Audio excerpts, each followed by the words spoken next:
Hare Krishna, welcome everyone to our Srimad Bhagavatam review class. We'll begin with our prayers. Om Ajnanatimirandhasya Jnananjana Shalakaya Chakshurunmilitam Yena Tasmai Shri Gurave Namaha.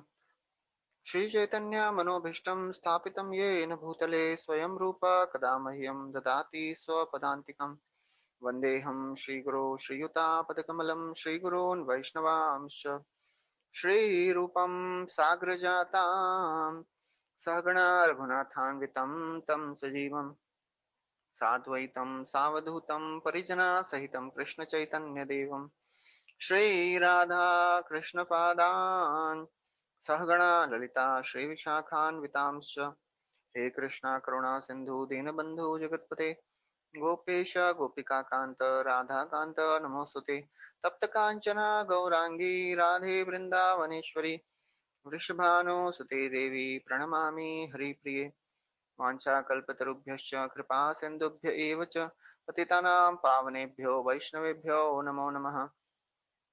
नमो विष्णुपादाय कृष्णपृष्ठाय भूतले श्रीमते भक्तिवेदान्त स्वामी नित्यनामिने नमस्ते सरस्वती देवे गौरवाणी प्रचारिणे निर्विशेष शून्यवादी पाश्चात्यदेशतारिणे जय श्री कृष्ण चैतन्य प्रभु नित्यानंद श्री अद्वैत गदाधार श्रीवासदि गौर भक्तवृंद हरे Krishna Krishna Krishna Hare Hare Hare Ram Ram Ram Hare Hare.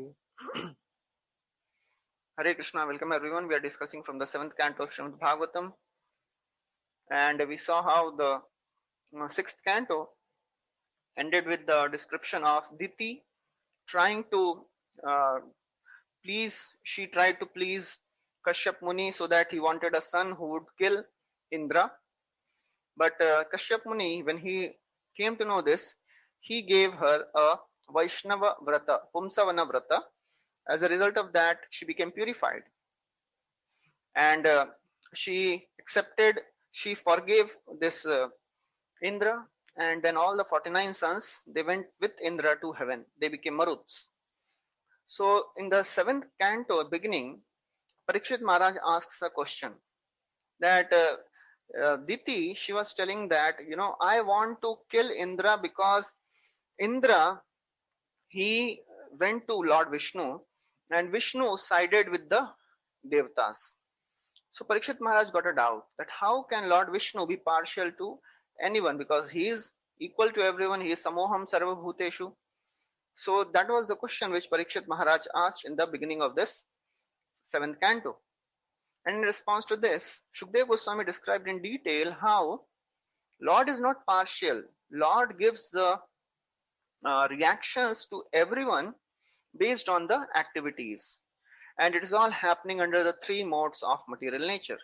So whatever mode is prevalent during that time, that mode favors a certain type of person. Person who is a devata, he is favored in the mode of goodness time. Person who is a demoniac person, he is favored when the mode is in mode of passion and ignorance.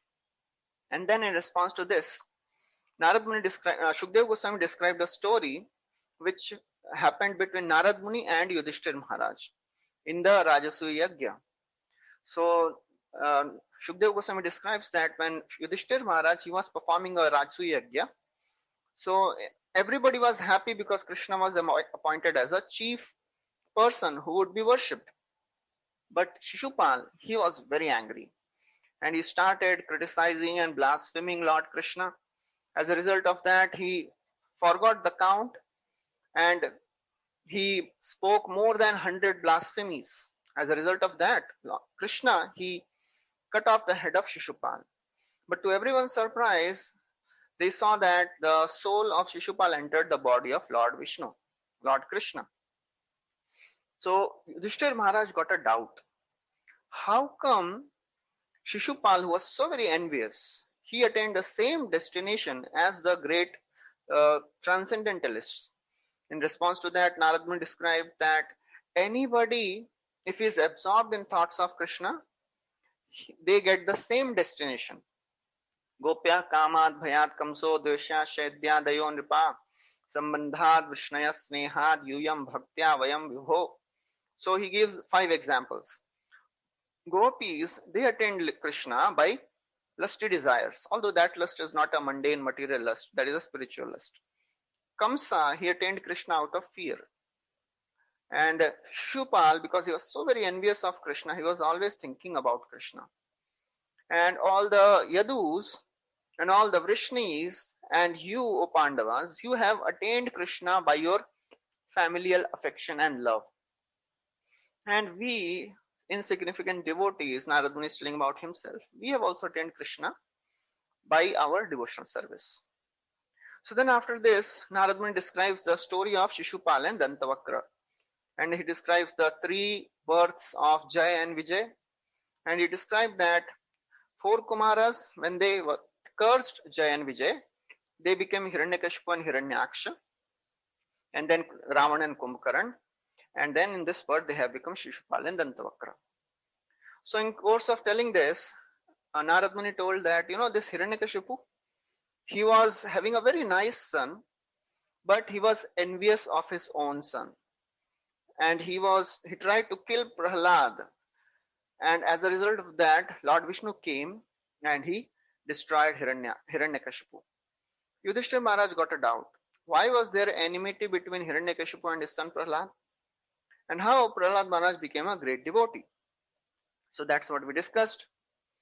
So now in the second chapter, to explain the cause of Prahlad's hate, cause of hating Prahlad, first Narad Muni describes that the hatred which Hiranyakashipu had for the Lord. So he describes that, Hiranyakashipu, when he saw that his brother Hiranyaksha was killed by Lord Varahadev, he was very angry and he started lamenting for the death of Hiranyaksha.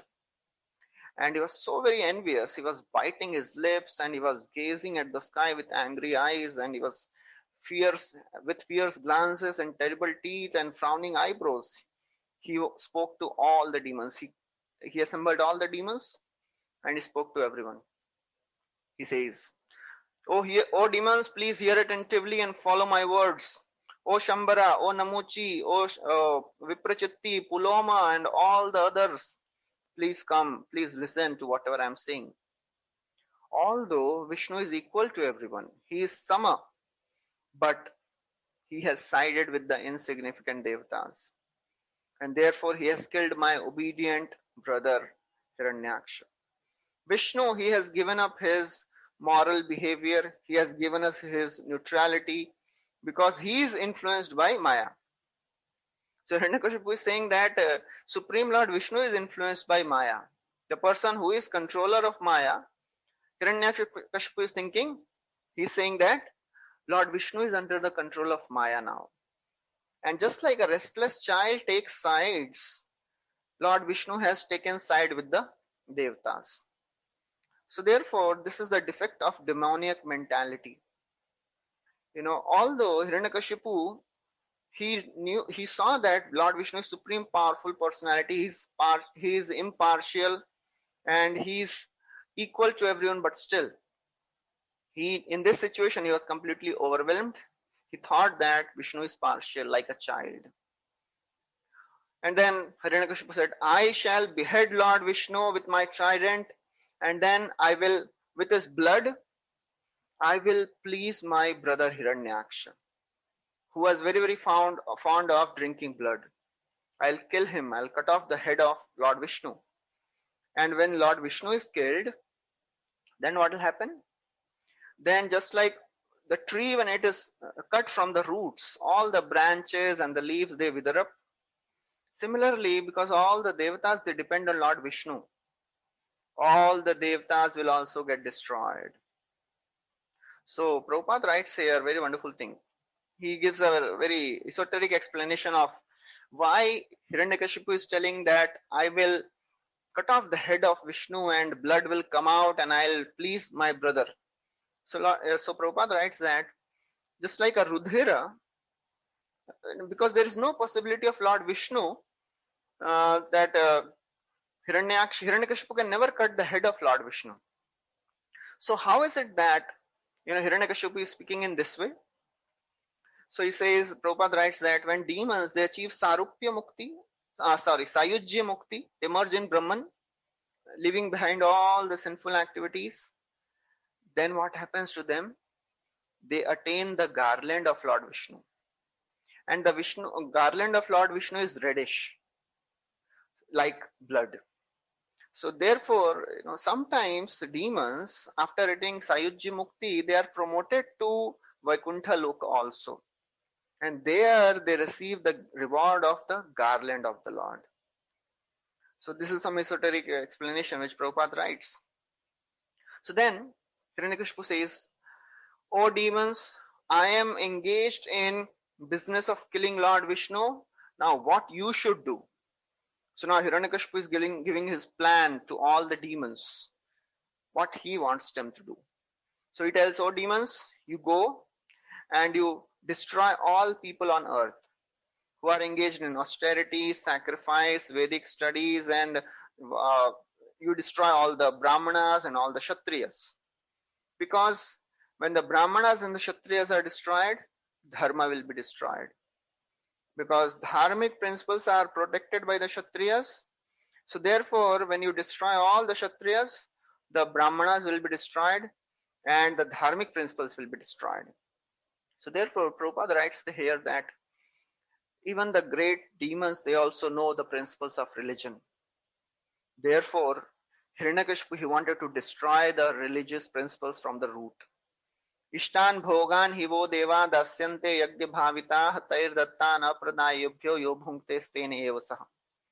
So it is described that in Bhagavad Gita, whoever offers all the sacrifice to Krishna, he is a very, very religious person. But if somebody enjoys himself without offering to Krishna, he is like a thief. One time a businessman came to Prabhupada and said, "Swamiji, I am and he was describing about his business, that he had a glass factory. So he was telling, "Swamiji, I have a glass factory and I have one company in this city, other in this city." So Prabhupada said, "So from where are you getting the raw materials?" So this person said, "Swamiji, I take sand and I extract silica from it, and from that I am making glass." So Prabhupada said, "So, that means you are a thief. You are stealing from Krishna." So this businessman said, "Swamiji, but I am giving in donation also." So Prabhupada said, "Oh, that means you are a small thief. Hira chor or khira chor, both are chor only. So unless we don't give things back to Krishna, we are also thief." So all the necessities of life, they are coming from Krishna. They are provided by Krishna through the various agents, various devatas. And if we forget the purpose of human form of life and we just engage our life in enjoying all the material necessities we have, then we are a thief. And Prabhupada writes, "A society of thieves can never be happy because they have no aim in life." So this is our responsibility as a human. First of all, we have to realize that we have to serve Krishna, and then we have to serve and help others also. Then we will not be thief. So then, Hiranyakashipu says that Supreme Lord Vishnu, he has his root in all the dharmic activities, all the activities of the Brahmanas and the Kshatriyas. Vishnu Dvijakriya Mulo Yagyo Dharmamaya Puman Devarshi Pitra Bhutanam Dharmasya Cha Parayanam. So he says that Lord Krishna, Lord Vishnu, has his root is in Dvijakriya. Dvijakriya means activities of Brahmanas and Kshatriyas. Supreme Lord is a personification of Dharmamaya, personification of sacrifices, Yagya and Dharma. So therefore, he is the shelter of all the sages, all the living beings, all the Pitris, all the Devatas. Everybody takes shelter of Krishna, Lord Vishnu only. So therefore, Prabhupada writes in this verse that from this verse, we can very clearly understand that human society is disturbed when dharmic principles are not followed. People generally in this age, they don't want to serve Krishna. They don't want to do any yajna. They don't want to do any charitable activity. They don't want to protect the Brahminical class. And still they think there should be peace in the society. It is not possible. So therefore, only way one can be peaceful is when one protects the dharmic culture. And therefore, Prabhupada describes that, what Hiranyakashipu wanted to do? He wanted to destroy the Kshatriya government. And he wanted to establish, anarchy. And Prabhupada in the purport, he describes the futility of democratic government. As Prabhupada would say, democracy means demon crazy. And he would always prefer that there should be a king, there should be autocracy. The king should be under the supervision of a spiritual master who would guide. So Hiranyakashipu tells all these demons, you go to these places where there are cows, where there are brahmanas, where the study of Vedas are going on, where the varnashram system is getting followed. You go and destroy all these places. You burn the cities, you cut down the trees. Yatra yatra duja gavo veda varnashrama kriya tam tam janpadam tata sandipayat vrishchata. Just burn all the cities, cut down the trees. So therefore, this is the picture of proper human civilization. What is proper human civilization? When brahmanas, cows, Vedas and varnashram system, they are maintained. When the trees are properly maintained. So therefore, Prabhupada writes that how trees should also be given protection. Nobody should cut the trees indiscriminately. So when the demons, they got the instruction from Hiranyakashipu, they started persecuting all the citizens and they started cutting down the trees. They started burning the cities. And as a result of that, everybody was disturbed.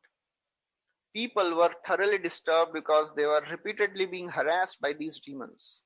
And they gave up the Vedic culture. All the sacrifices stopped, and therefore demigods, they were not getting oblations. So this was the whole plan of Hiranyakashipu.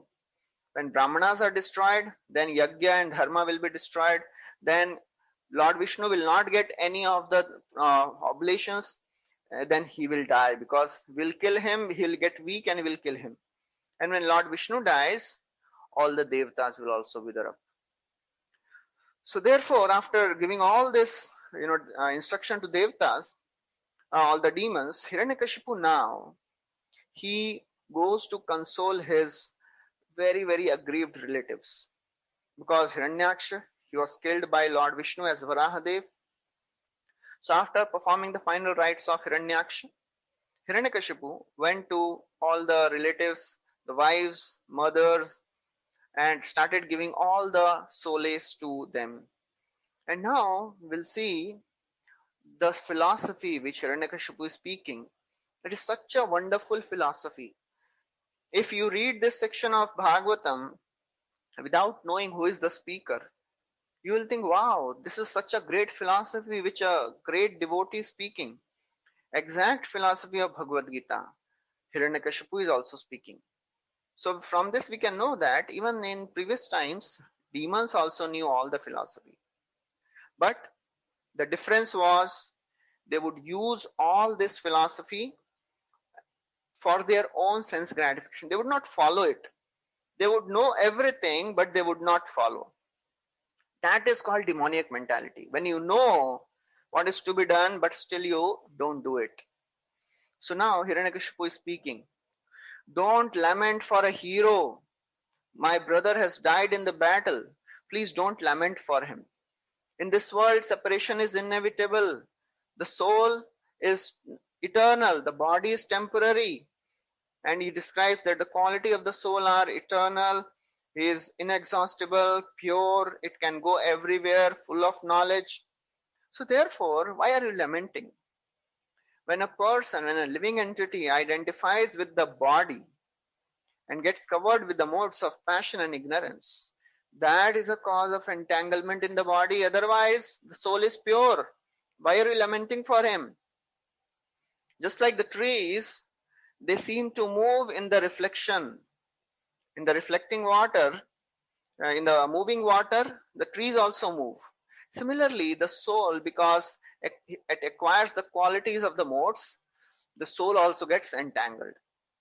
And then he says, all this is happening because mind becomes agitated by the modes. यस्यात्म बुद्धि कुणपे तीर्थातुके स्वधि कलत्रादिषु भौमैज्यधि यतीर्थ बुद्धि न सलिलेन करहिचित जनेषु अभिज्ञेषु स एव गोखरः. So in fifth canto also it is similar description. When people, they are thinking in terms of me and mine, atma buddhi, oh this is my body, these things are related to me, they become entangled. And therefore, they become completely overwhelmed by the modes of material nature. And what is the result of this misidentification? Hiranyakashipu says, he says that in such a bewildered state, the jiva misidentifies. He considers these people are my friends, these people are my enemies, and sometimes he enjoys and sometimes he suffers. As a result of that, he keeps taking birth in different species of life. So as you are hearing, you may be thinking, wow, such a wonderful philosophy. Same exact philosophy of Bhagavad Gita, exact philosophy of Bhagavatam, but the motivation is different. Why Hiranyakashipu is speaking all this? Although he is speaking, he does not mean it. He does not want to follow this philosophy. So therefore, that is the difference. And then he saw that, Hiranyakashipu saw that still my relatives are not pacified. So he starts telling the story of a king. One time there is a king, as you can see in this slide. His name was Suyagya.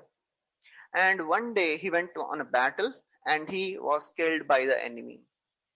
All the wives of this king, when they came to know, they ran and came to the battlefield and they were crying. So this king, when he was slain, he fell down with his armor shattered and his teeth were still clenched because of the anger, and his body was smeared with blood. His heart was pierced with arrows. So when the ladies, all the wives, they saw this condition, they started crying, "Oh Lord, now that you are killed, we are also killed." And therefore their ornaments and their hairs and everything was in disarray. And the kings and the queens, they started saying, "You are our maintainer. You are maintainer of this whole Ushinara dynasty. Now you are gone. Who will take care of the dynasty? We also want to die with you." And they wanted to do Sahamaran, Sati. So they are saying, "You are such a grateful husband that you are maintaining all the citizens very nicely. So now you are gone, so we cannot live without you. We will also die." And in this way, they did not allow the body to be burnt. And the sun was setting. So seeing all this scenario, Yamraj himself comes as a small boy, as you can see in this picture. Yamraj himself came as a small boy, and he was very much aggrieved by seeing the lamentation of all these queens. So Prabhupada writes that according to the Vedic system, if person dies during the daytime, it is customary that his body should be cremated. All the funeral rites should be done before the sunset. So therefore, this king, although he died in the morning, but the queens were lamenting whole day. They were not allowing Yamraj, they were not allowing the body to be burnt. So Yamraj, he understood that this person, although he's supposed to be cremated, funeral rites should be performed, but the queens, they are not allowing. And Prabhupada there writes that, this is the bodily conception of life. Queens were so very absorbed, so very engrossed in the bodily conception that they were not realizing that the soul is already gone. And the person, Suyagya, whom they were loving so much, he is not there, only the dead body is there. And therefore, Prabhupada writes that the bodily conception in today's age is so very strong that people, they are even keeping the dead bodies under sub-zero temperatures. And the scientists, they claim that Nona will bring them all back to life. So that is a completely mundane, gross, mundane conception of life. So this Yamraj, he started speaking to the queens of this Suyagya. He says, alas, it is so very astonishing that, you are such elderly people, but still you are crying for your dead husband. After death, one goes to an unknown place from where nobody returns. There is no one who is exception to this case. Why are you lamenting uselessly? Just see us. He says that is, see, I am such a small child.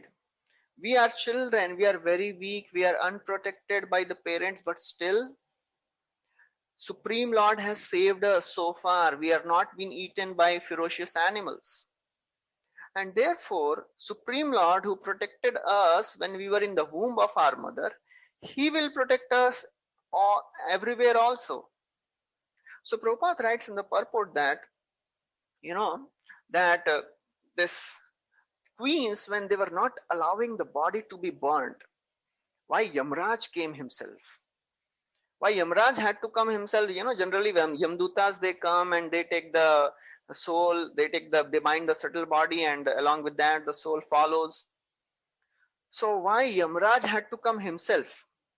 So Prabhupada writes there that if the living entity who has left his body is pious, Yamraj, just to give some relief, he himself comes and immediately gives another body to that soul. But in this case, this king had still some attachment for the body. So he was hovering as a ghost. And therefore, Yamraj, he gave a special consideration and he himself came to console the family members. And Chakravarti Thakur writes another beautiful beautiful import to it. He says, generally, Yamraj comes for pious people and takes them to his city after their bodies are burnt. But, why Yamdutas, they were not able to take this soul? Why Yamraj had to come? Chakravarti Thakur gives another example, another explanation. He says that, among the women who were lamenting, there were few devotees. That's why Yamdutas were very, very fearful to come near them. Because we have heard the story of Ajamil. And all the Yamdutas, they had already experienced what happens when one goes near devotee. And Yamraj had already told them, Beta, aaj ke baad bhakton ke paas kabhi nahi jana. Don't never ever go near devotees. Because Lord Vishnu is directly protecting them. So that's why Yamdutas, they did not go to take care of, to bind the soul and the subtle body of this king. So therefore, this personality, Yamraj, he's expressing his wonder. He's saying that, why are you lamenting? Everything in this world is happening by the will of the Lord. Supreme Lord creates, maintains, and destroys everything. And everything is like a plaything for him. So therefore, this child, this queens, when they heard this, they are saying, "Oh child, the Lord protected you in the womb. Why did he not protect our husband during the war?" Because the Lord acts by his will. Nobody can dictate the Lord, you should do this. Queens may say, okay, why does the Lord desire independently? Because he is a supreme controller. You cannot decide, you cannot tell the Supreme Lord that you do this way. He has the power. He is supremely powerful. He is Akhil Koti Brahmahanda Nayak. He is supremely independent. So the queens may say, okay, if he is supremely independent, then why does he create? Why does he destroy? So this small boy says, oh women, it is Lord's play. Lord is fully capable of destroying anything and protecting anything. You cannot judge. You cannot demand. You cannot demand an answer. That is Lord. Then he says that, by the Supreme Lord's protection, even lost money can be recovered. And some of us may have experienced this. You have left some of your, very valuable things somewhere, and when you remember after a long time, and you go to that place and again, and still it is there. So he says, if Lord is merciful, even the lost money can be recovered. Even an unsheltered person can survive in the forest. But if the Lord is not merciful, even the money which is maintained very securely is lost. Even the person who is protected at home by his relatives and everybody else, he also dies. Unless Supreme Lord desires, nobody can do anything. Prahlad Maharaj also describes a similar verse. Balasya neha sharanam pitarau narasimha nartasya chagadamudanvati majjato nau taptasya tat pratividhirya hanjasheshtas tavad vibhotanubhritam tvadupekshitanam. If you do not show mercy, O my Lord, even parents cannot protect their child. Even a ship cannot take a person across the river. Even doctors cannot save the patients. Everything in this world is happening by the will of the Lord. So then, hearing this, the queens may say, but there is inequality on the part of Lord. He favors somebody and he ignores somebody else. He says, no. The soul is different from the material bodies. And everything a soul goes through is happening because of the karma. Whatever action a person does, Supreme Lord gives the reaction accordingly. He is an impartial, neutral judge. He is just giving the reaction. Soul is separate from the body, just like the fire is separate from the wood, just like the air is separate from the mouth and nostrils. We have air in the mouth and the nostrils also, but the air is separate. Just like sky never mixes with anything. Similarly, the body is separate. The soul is separate from the body. Then he says that, oh women, you are so foolish, you are lamenting for that person, Suyagya. That person is right there in front of you. Why are you lamenting? You are lamenting for your for your husband. He is right there. Why are you lamenting? Actually, the person whom you are lamenting for, you have never seen that person. The soul is invisible. Nobody can see the soul. So therefore, by his own power, the jiva accepts and gives up the body by his own karma. So therefore, you should not lament. Please don't be miserable. Give up all this lamentation. And even after hearing all this, these ladies, these queens do not understand. They are still lamenting. So then Yamaraj, he describes the story of Kulinga birds. He says that, one time there was a hunter. He captured a female Kulinga bird. When the male, he saw that, okay, my wife, she's captured, she is in, the net of a hunter. She started lamenting. Who will take care of my children? Why providence is so merciless? Let him take me also. How will I take care of my children? Who will feed them? Who will take care of them? And as this Kulinga bird, male bird, was lamenting, hunter shot that male bird also. So Yamaraj says, oh foolish queens, even if you lament for your whole life, Suyagya is not going to come back. So give up your lamentation. So therefore, when Yamaraj, he described all that, all the queens, they gave up their lamentation and performed the final rites of the Suyagya. And Hiranyakashipu, who was explaining this story, when all the relatives, they heard this, they also understood the fact and they also gave up their lamentation. So therefore, after this, Narad Muni concludes that Diti and all the others, they forget their grief. After this, this is the third chapter. After Hiranyakashipu, he consoled all the relatives. Now, although he spoke the whole philosophy of how soul is immortal and everything is happening by the karma, don't lament, but still now what he's going to do. So now we are entering into the wonderful story of Hiranyakashipu and Prahlad and Narasimhadev, most beautiful of all the pastimes which is there in Bhagavatam. So now, Hiranyakashipu, he goes to perform austerities because he wants to become immortal. So why Hiranyakashipu goes to perform austerities? What was the desire of Hiranyakashipu? Hiranyakashipu Rajan Ajayam Ajaramaram Atmanam Apratidvandvam Ekarajam Vyadhitsata. He says there are 4 reasons for which Hiranyakashipu went to perform tapasya. First, he wanted to be Ajaya, unconquerable. Second, he wanted to be Ajar. Ajar means he did not want to become old and he did not want to become weak. He wanted to become Amar. Third was Amar. He wanted to become immortal. Apratidvandvam. He wanted that there should be no competitor of mine. I want to be the only supreme person in the entire creation.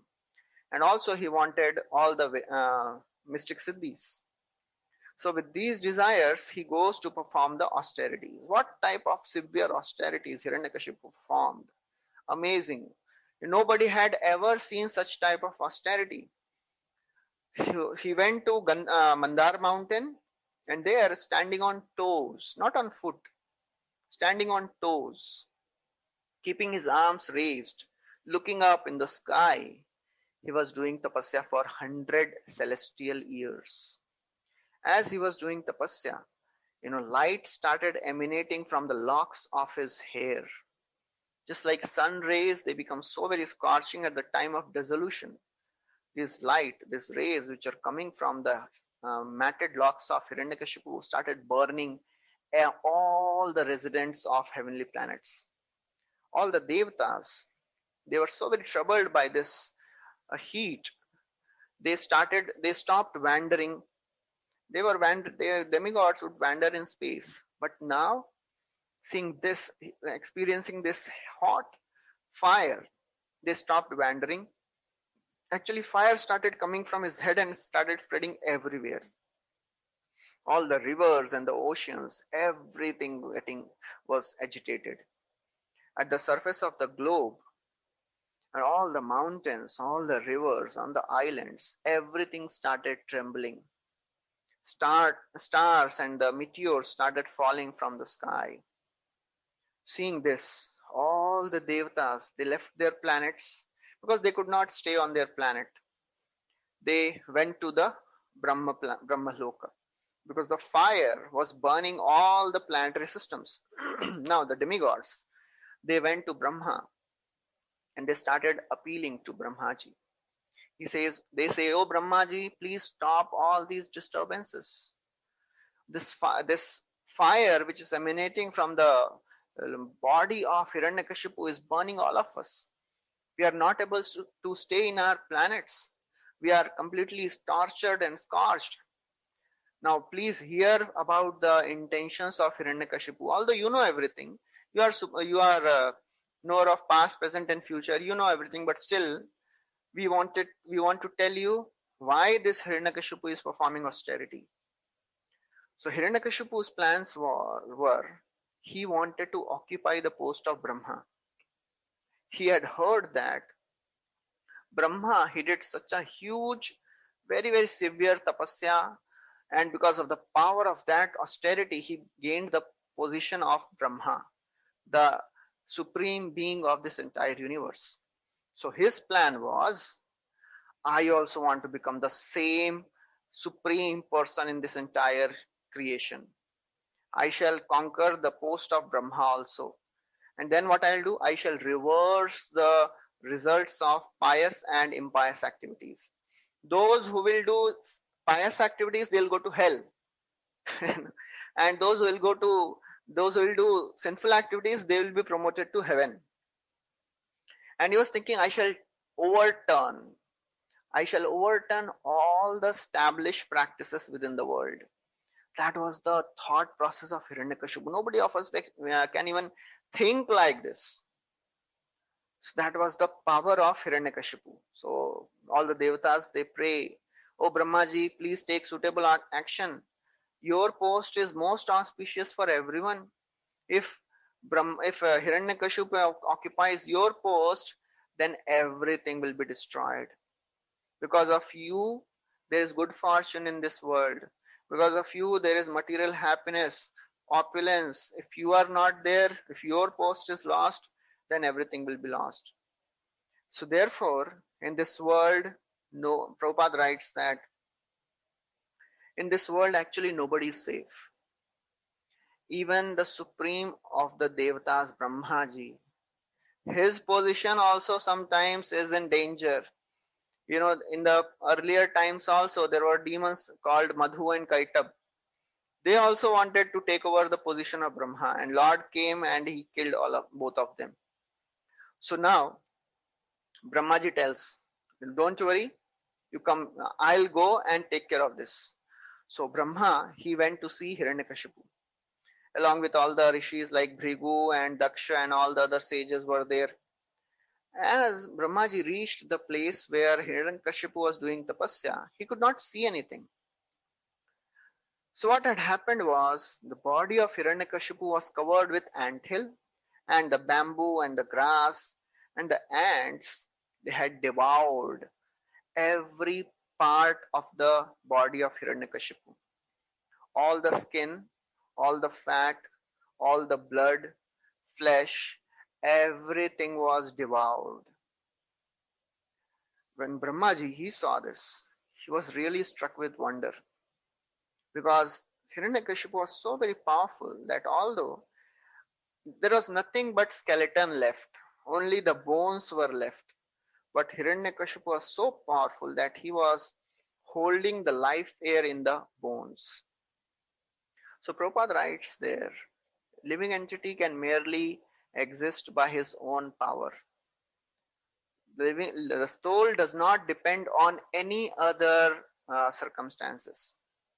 And Hiranyakashipu is showing this by his personal example.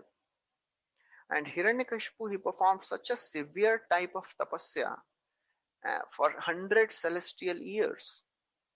Brahmaji was very much surprised. And, Brahmaji now he describes that whatever tapasya Hiranyakashipu has done, nobody has ever done in the past, nobody will be ever able to do in the future. Now the question is, if the great saintly personalities could also not do the tapasya which Hiranyakashipu has done, why Hiranyakashipu is called a demon or a Rakshasa? Because he did it for his own sense gratification. The purpose was demoniac. The purpose was to destroy others, to kill others. That is the difference between a demon and the Devata. Demoniac people, they only think about themselves. So now Brahmaji, he addresses Hiranyakashipu. He says, Hiranyakashipu, you are perfect in your austerities. Ask from me whatever you desire. It is so very astonishing that you have done such a wonderful tapasya. I am very surprised to see your endurance. In spite of being eaten by all the ants, you are keeping your life air circulating in your bones. The tapasya which you have done is unparalleled. Nobody can do it. Even Bhrigu could not do such type of tapasya. In future also, nobody will be ever able to do this type of tapasya. You survived without even drinking a drop of water for 100 celestial years. Nobody can do it. So therefore, your determination and your austerity has conquered me. Please ask for benedictions. Ask for a boon. He says, although you are subject to death, because you are a demoniac person, you are not a demon, you are not a devata, because devatas, Chakravarti Thakur describes there. Prabhupada writes in the purport that devatas, when they are in heavenly planets and they do their services properly, after their lifespan, they go to Brahmaloka, and from there they are promoted to Vaikuntha.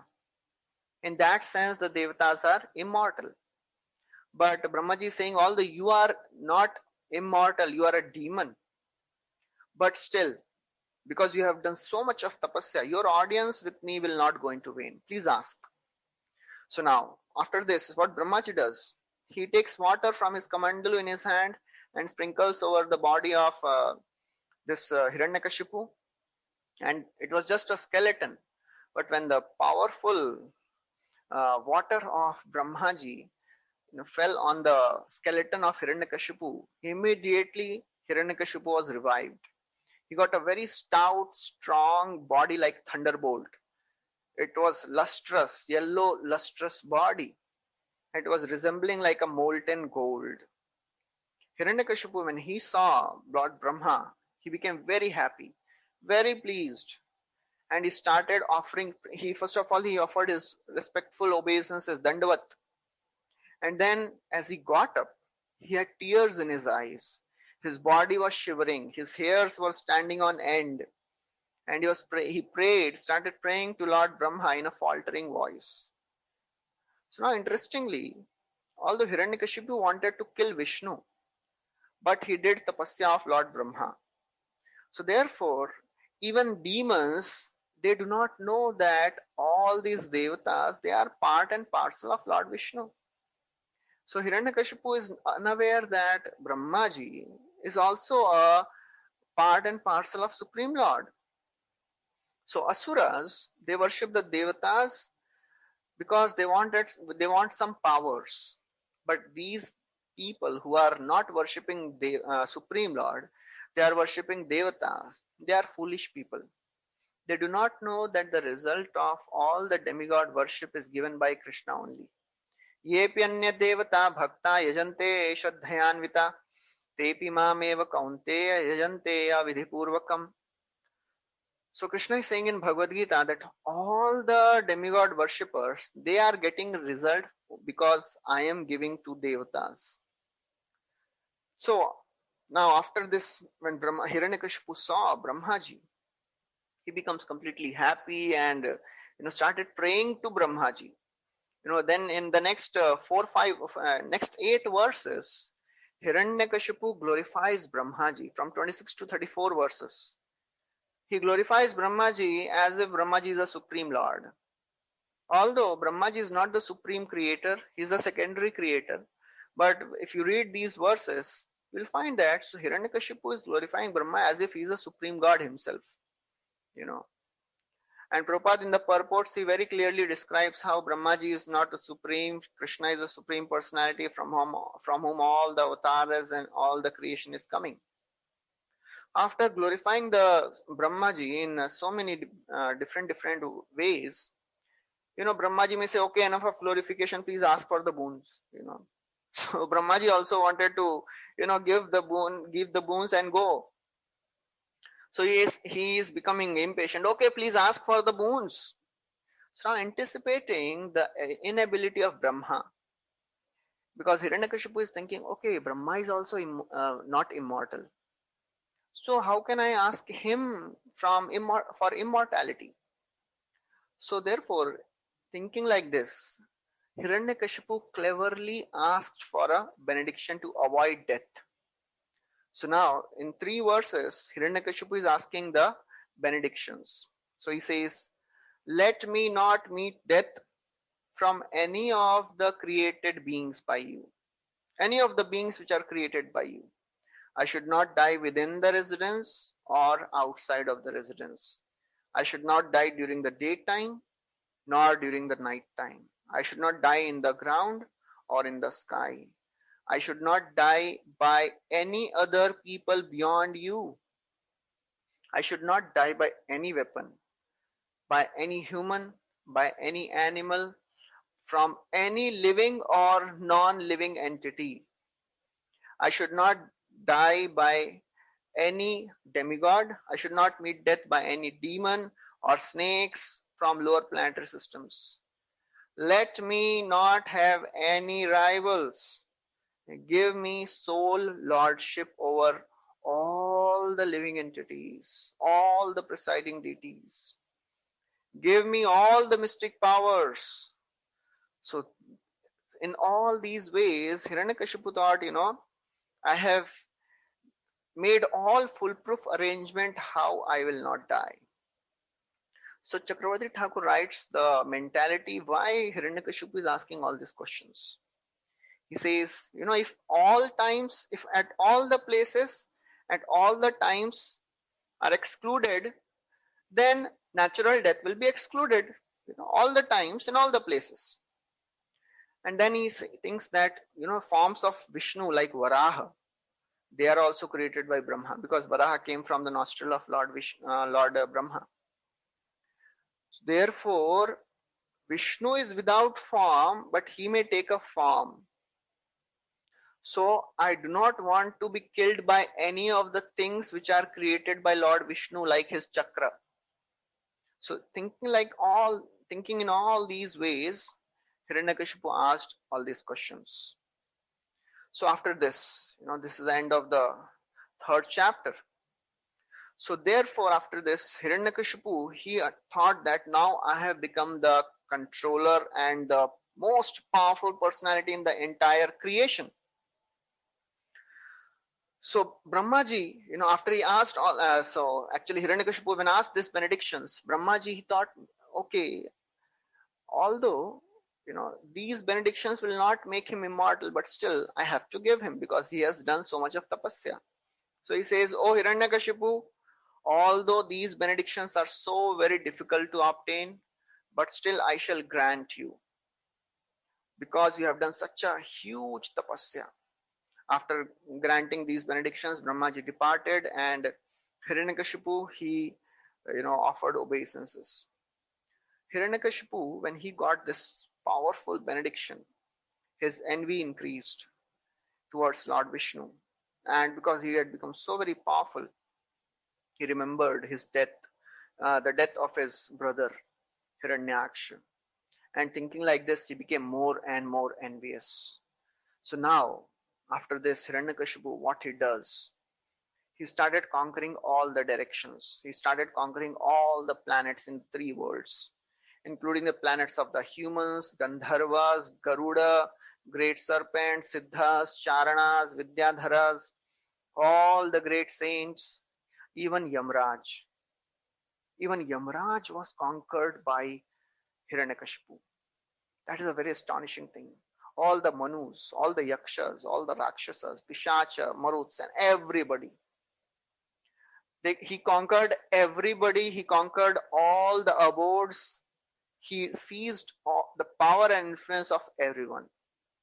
After conquering all the directions, he started residing in the Indra's heavenly palace called Mahendra Bhavan. That Mahendra Bhavan was built by Vishwakarma, the famous architect of the heavenly regions. And the Mahendra Bhavan was so very beautiful. It was made up of the steps of this Mahendra Bhavan was made of corals. The floor was bedecked with emeralds. The walls were made of crystals. And so wonderful description of the palace of this Indra is there. Hiranyakashipu, he oppressed the Devatas so much.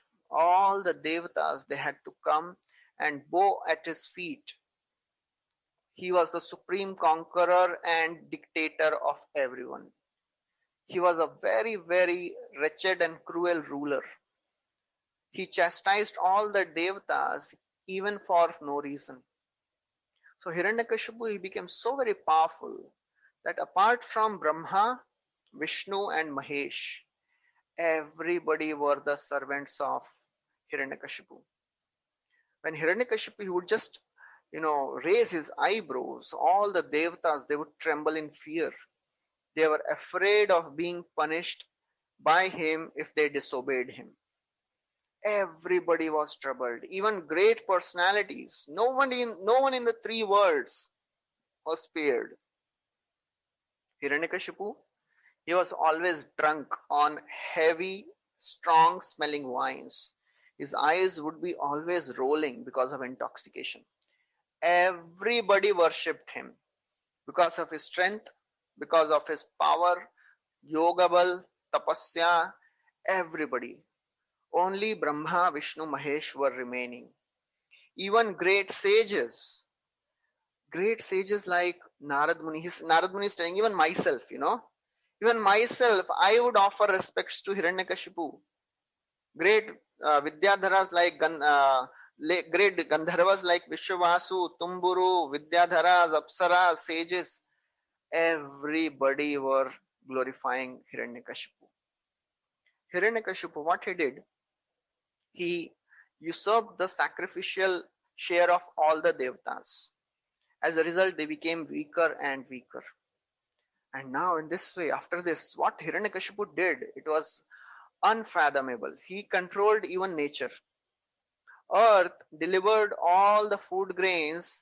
Everything was given by earth even without being plowed. There was no need for even plowing. Just like a Surbhi cow, whatever you desire, earth would give. Cows, out of fear, would give abundant milk. Outer space, it would be always decorated with wonderful phenomena, just to give pleasure to Hiranyakashipu.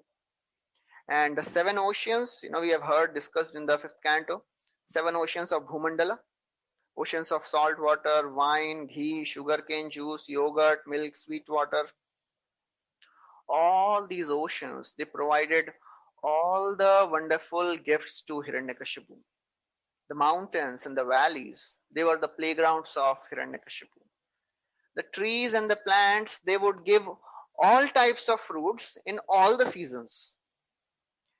He was so very powerful that he alone did the function of all the devatas. He did not require any of the devatas. Whatever cosmic administration the whole 33 crore devatas were doing, Hiranyakashipu did not need the help of anyone. But after this, Narad Muni describes the important point. Saitham nirjit kaku bekarat vishayan priyan yathopajosham bhunjano natripyat ajitendriyah. Very important verse now Narad Muni is describing. He says, although Itham nirjit kaku, he was the undefeated emperor and controller of all the directions. Ekarat, he was the whole and sole emperor. Vishayan Priyan, he was addicted to sense gratification. Yathopajosham, whatever he wanted, he would get it. Yathopajosham bhunjano. But still, what was the mentality? Was he satisfied? Natripyat. Still he was not satisfied. Ajitendriya. Why he was not satisfied? Ajitendriya. Because he was not controlled in his senses. So therefore, a person who is an atheist, even though he advances materially to the highest level which is possible, nobody can become Hiranyakashipu. Nobody can go to extent which Hiranyakashipu had gone. Hiranyakashipu was not satisfied. So how can somebody think that if I'll get so much of power, I'll be happy? So Prabhupada writes there, this is the defect of modern civilization. Everybody thinks, if I get this, I'll be happy. But people, they don't know how to be happy. Nasti buddhira yuktasya nacha yuktasya bhavana nacha bhavayata shanti ashantasya kutha sukham. Bhagavad Gita Krishna says, Nasti buddhi. Those people who do not fix their intelligence on me, they cannot be peaceful. Ashantasya kuta sukham.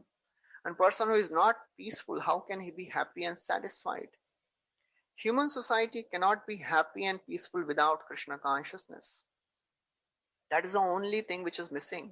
People want Ram Rajya without Ram. This is not possible. So this is the very, very important verse which Narad Muni is telling. If this is followed properly, human society can live very peacefully and in a satisfied way. People think, if I get this much, I'll be happy. If I get this, I'll be happy. And people just keep wandering. They're running after the desires of the mind. Satisfaction is actually a decision. It is a choice we have to make. I'll be satisfied with this much. It is not an emotion which will come automatically. It is a decision we have to make. And Hiranyakashipu, by his personal example, is showing, however we may try, we cannot be satisfied unless we take shelter of Krishna. Because Krishna is Ichchapidhanam. He can fulfill all the desires of living entities. Nobody else can fulfill the desires. Only Krishna can fulfill the desires. So in this way, Hiranyakashipu, he was ruling for a long, long time because of his proud, because of his opulence, because of his pride. He was ruling for so many years, transgressing all the rules and regulations of the scriptures. And seeing this, all the devatas and everyone was distressed because Hiranyakashipu was punishing all the devatas very severely. They were doing everything for Hiranyakashipu. They were, even cleaning the floor and doing menial services for Hiranyakashipu. All the devatas, they became very much distressed. And in that distress, in that fear, they took shelter of Lord Vishnu. Lord Vishnu is a supreme shelter of all the people who are distressed. So Prabhupada writes, if from the very beginning we seek shelter of Krishna, there will be no danger. So therefore, we can see in this example that Devatas are also going to Vishnu. So why not go to Vishnu directly? Why to go to Devatas? We should have that faith. As devotees of the Lord, we should have that faith. Krishna will protect me. Avashya rakshibe Krishna iti vishwaso. That is the faith we should have. If we don't have that faith, that means there is some problem with our process of Krishna consciousness, with our practice of Krishna consciousness. Process is always right. If our faith is not increasing, that Krishna will protect me, again and again, in so many ways, in so many verses, Krishna is giving assurance, I will protect my devotees. Chipram bhavati dharmatma, shashva shantim nigacchati, kaunteya pratijanihi, name bhakta pranashyati. My devotee will never get destroyed.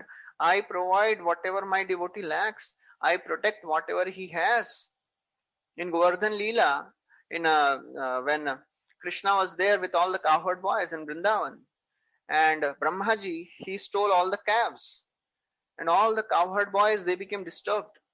Krishna is telling all the cowherd boys, don't worry, you please, take care of your food. You keep eating prasad. You don't be anxious. I will bring the cows back.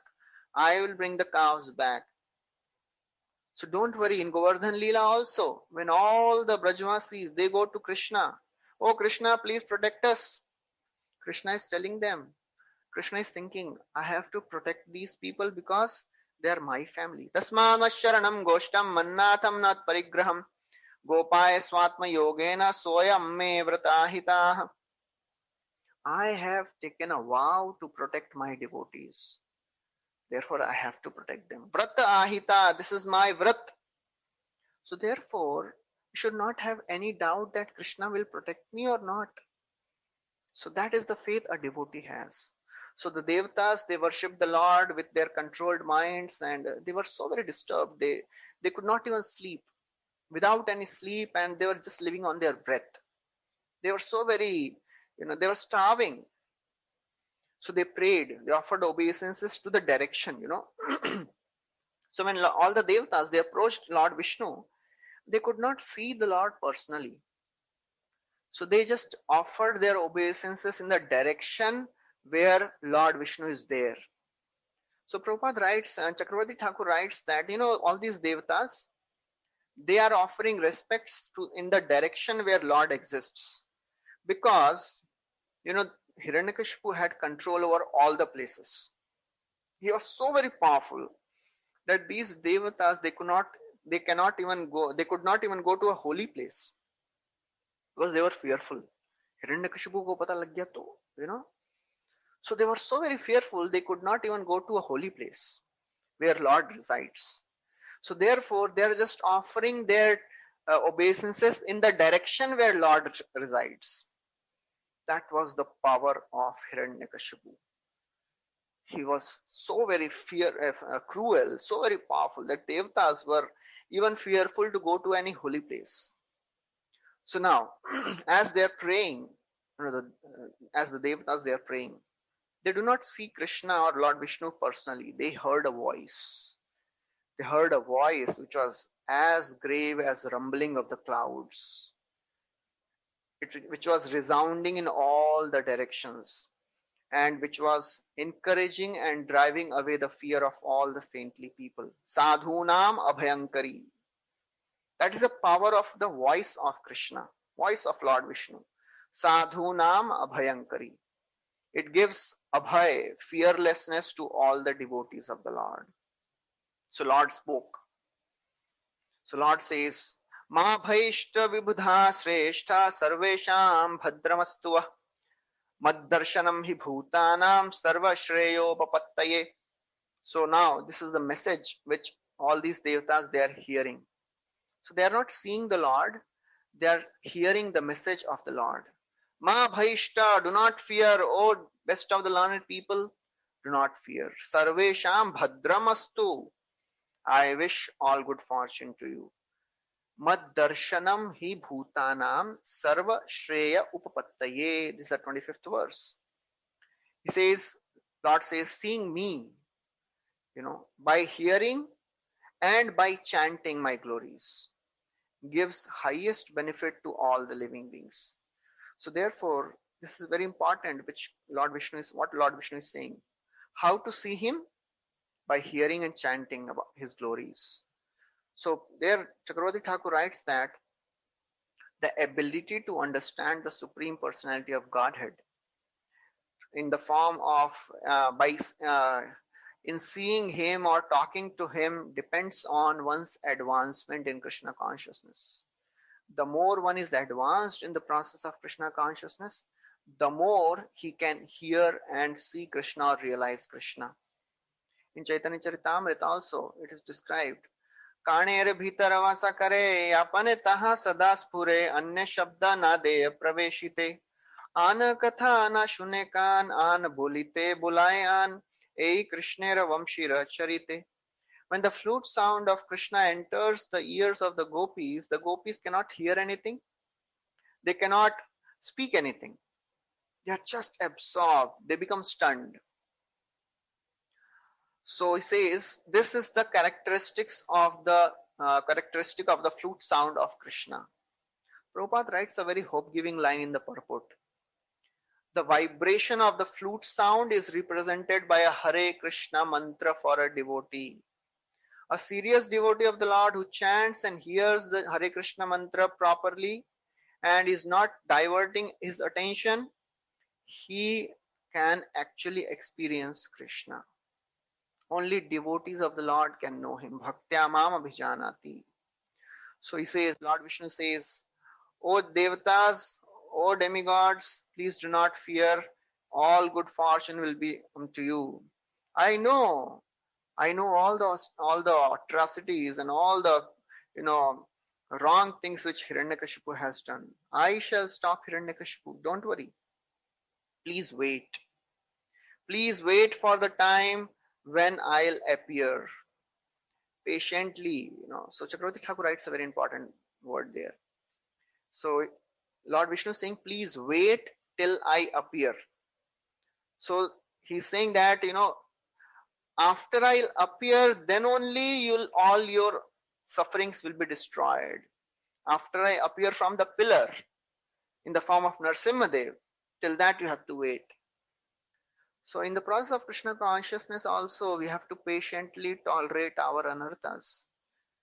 We cannot become impatient. When will my lust go? When will my anger go? No. Just tolerate.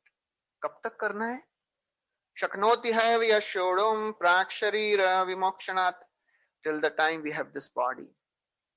Till that time we have to tolerate all these problems.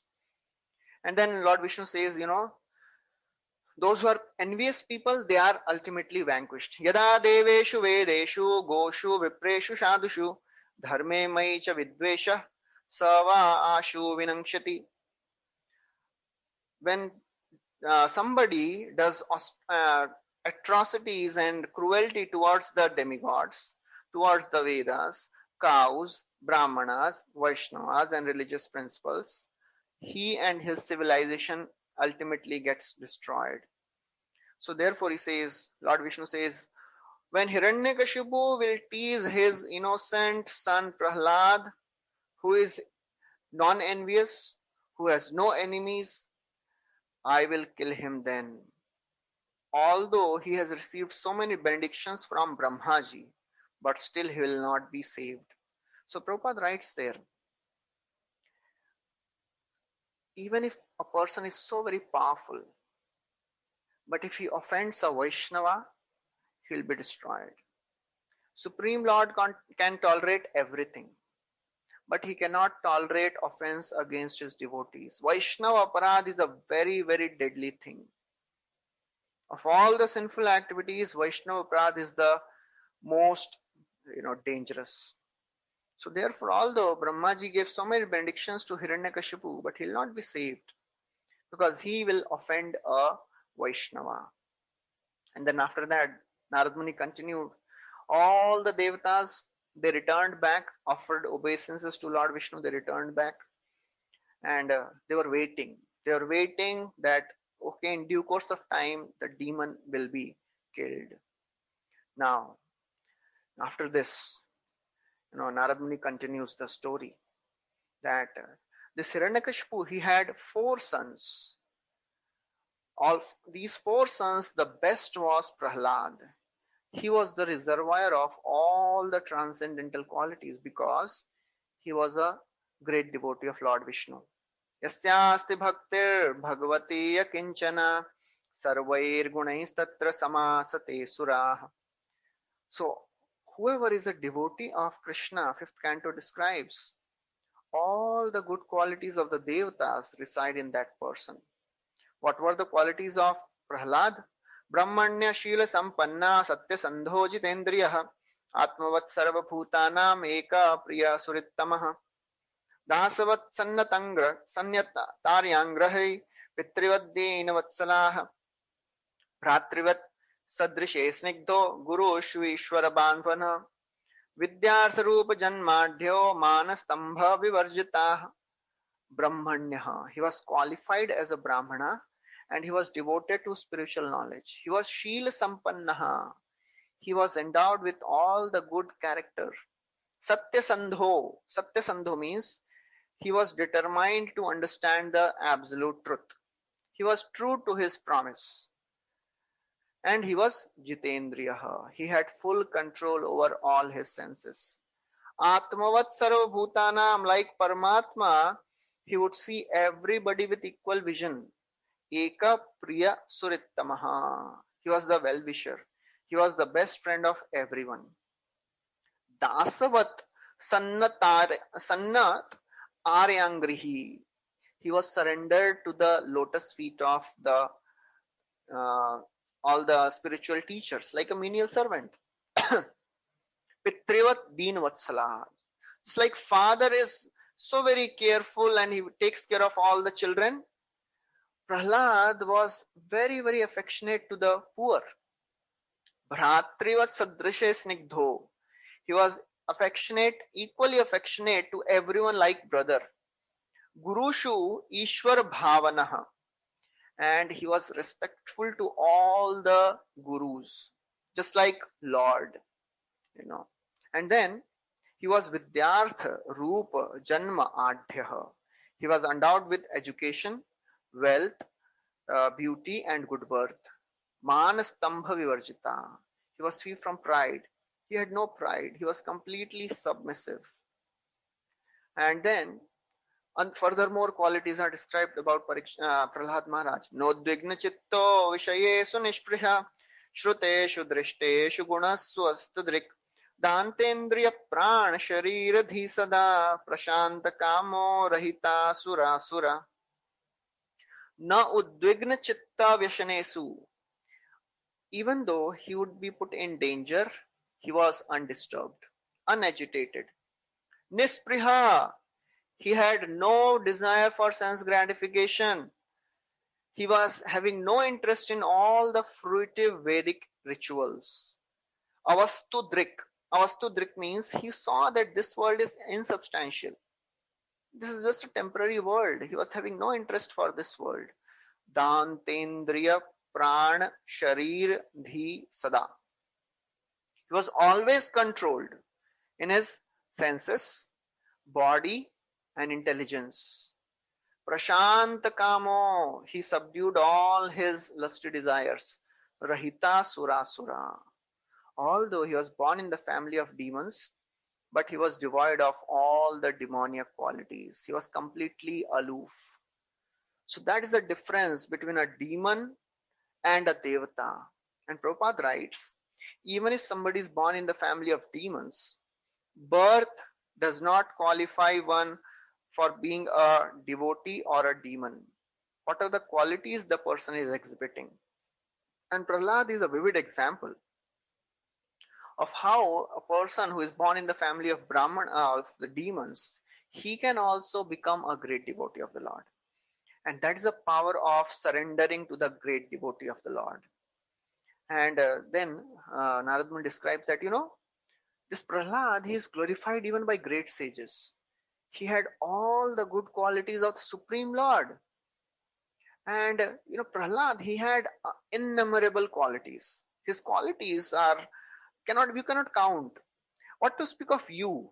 The discussion of Prahlad happens in the great assembly of the great sages also. Even Devatas, they also talk about the glories of Prahlad. Prahlad had innumerable qualities. And one interesting thing about Prahlad was he had spontaneous attraction for the Supreme Lord. Gunairalam asankheyar mahatmyam tasya suchyate vasudeve bhagavati yasya naisargikirati. He had unlimited qualities and his attraction for the Lord was spontaneous. He did not attain attraction for the Lord by sadhana bhakti. He had a spontaneous attraction for the Lord. And Chakravarti Thakur writes that what is the meaning of Vasudev here? So some people say Vasudev means Narsingha, some people say Vasudev refers to Krishna, because next verse describes that next verse is there is a word which is used, Krishna Graha Grihitatma, and after that there is a word which is used, Govinda Parirambhitaha. Some people say Vasudev is Govinda, some people say Vasudev is Narsimha, some people say Vasudev is Krishna. Other people say, actually Prahlad was a devotee of Krishna, Vasudev. But when he saw darshan of Lord Narsimha, he became attracted to Narsimha. That is also one other explanation which is given. Another quality of Prahlad is described. He was so very absorbed.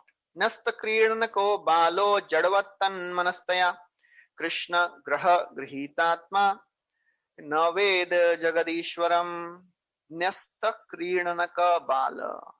He was completely uninterested in any of the childish playthings. Generally 5 years old child, they like to play with so many things. But Prahlad, he was detached. Jadavat. He seemed like a dull person. Externally, he was like a dull person. He was fully absorbed in Krishna internally.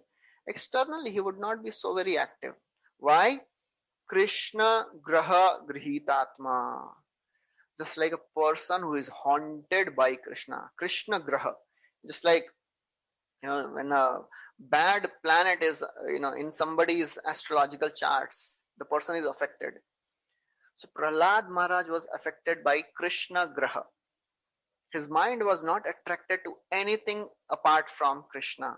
He was completely overcome by Krishna. Just like, somebody is greedy about some person or some object, Prahlad was greedy for Krishna. Krishna graha grihitatma. So therefore, na veda jagadishwaram, he could not understand how this world is going on. He was completely absorbed. He was completely inwards. He had no attraction, no attachment, no curiosity for anything of the outside world. At least we can start aspiring for a drop of this quality. There are so many things which are happening in today's age, so many various news things which keeps coming up. We have to be very careful not to invest so much of our time, not to invest so much of our mental space in understanding all the external things, because everything is temporary. What is news? Chaitanya Prabhu was saying, what is news?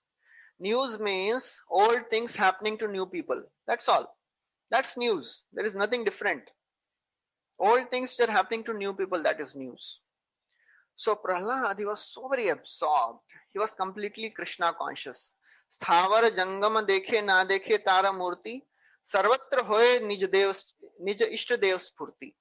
Wherever he would see Krishna. That is the Premanjana Churita. His eyes were anointed with the salve of love. That is the Mahabhagavat. Wherever he sees Krishna.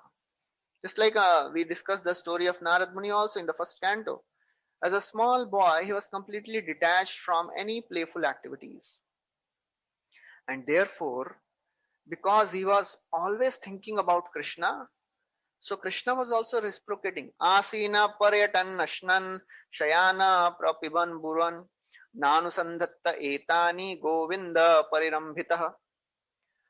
So this Prahlad, he was always embraced by Govinda. He was not aware of his actions, of sitting, walking, eating, lying down, drinking, talking. He was not aware. Just like a small child, he is cared for by the mother. The child does not know how he is eating, how he is lying down, sleeping, passing water, evacuating. Everything is taken care of by mother. Child is unaware of. So Prahlad, he was so very absorbed in the thoughts of Krishna. Krishna was taking care of him completely. Govinda parirambhitaha. And in this situation, he was completely ecstatic. He was experiencing all the symptoms of ecstasy. Sometimes he would cry. Sometimes he would laugh. Why he would cry? Because, just like mother, when she leaves the child realizes that my mother is gone. He starts crying. Mother comes back. He becomes jubilant. So Krishna, when, Prahlad is seeing Krishna, he becomes happy. And when Krishna goes out of the vision, he starts crying. And then he becomes joyful. Sometimes he starts calling out loudly. Sometimes he dances.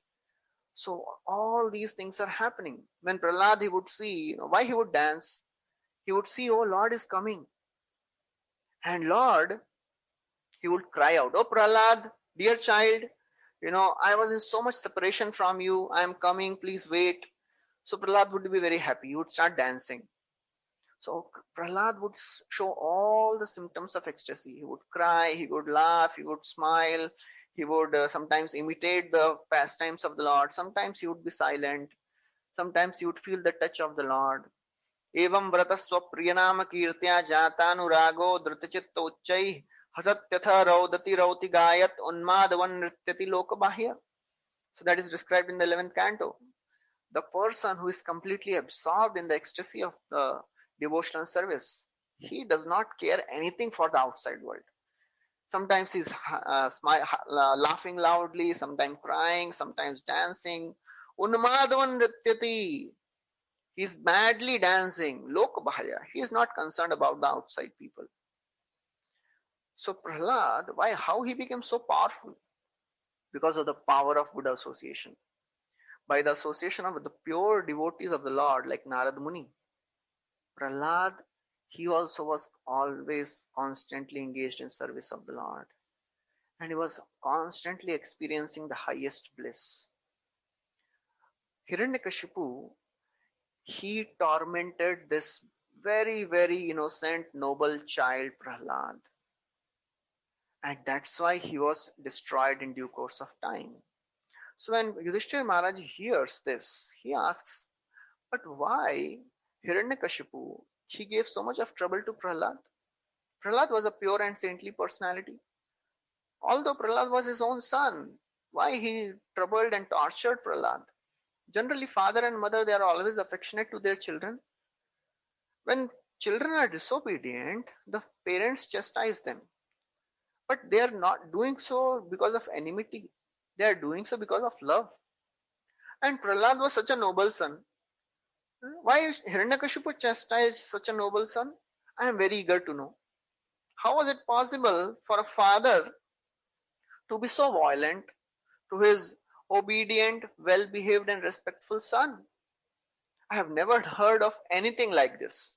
Please dissipate my doubt.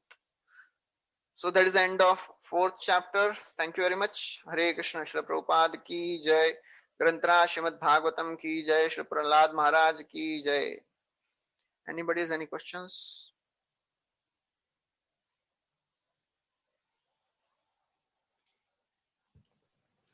Hare Krishna Prabhu, can I ask something? Yeah. Hare Krishna. Prabhuji, the description so good that there is no doubt of question at all. But still, for the pleasure of all the devotees uh, and myself, I mean, not a little doubt I have, I want to ask you. First thing is, we have heard Prahlad Maharaj's pastime so many times. And the only question arises in my mind is how to develop such an unflinching faith in Lord, like Prahlad Maharaj. How do we develop that faith, Prabhu? श्रवणादि शुद्ध चित्ते करये उदय, नित्य सिद्ध कृष्ण प्रेम साध्य को बिनोय, श्रवणादि शुद्ध चित्ते करये उदय. So that is the only process, just by constant and regular consistent hearing and chanting the names of the Lord. And we have to be patient because we don't know how many lifetimes of anarthas we are carrying. We are carrying the mountains and mountains of anarthas since millions of lifetimes. So we cannot expect miracles to happen overnight. Just by few years of practice of Krishna consciousness, if somebody thinks, I want to become a pure devotee, that will not happen. We have to be, very, very genuine, and we have to keep on praying patiently. And then at the last moment of the life, then Krishna may give. We are like sparrow trying to empty the whole ocean with our limited endeavor. So whatever capacity we may have, we cannot dry up the ocean. Our only hope is Mahaprabhu. Our only hope is, mercy of the Lord. So that's the hope. Ei gupta bhava sindhu brahma na pae ka bindu hena dhana bilaila samsare. Aiche dayalu avatar aiche data nahi ar guna keha nare varni bare. That is the mercy of the Lord Chaitanya Mahaprabhu. Because he is himself, experiencing the ecstasy of Lord, love of God, and he is spreading, giving to everyone. So we will also be the recipient of the mercy. We should have that just faith and conviction and keep continuing. There is no fast forward process and there are no shortcuts in Krishna consciousness. So we have to just keep doing the same thing which we are doing. Nothing different, nothing extra. Just continue the same mantra, same Bhagavatam, same Bhagavad Gita, same devotee association, same deity worship. Just constant, consistent practice pleases Krishna. And that's what I can say. Okay, thank you very much. Who was Prahlad? Hare Krishna. Who was Prahlad Maharaj in his previous life to receive mercy of Narad Muni? I'm not sure. In one of the verses, Prahlad Maharaj says that, I was personally sent by Krishna here. I was with Krishna. I was with the Lord and I was personally sent here. So that is one verse which comes in this Bhagavatam. Who was he in this previous life? I'm not sure about it because Bhagavatam does not mention it.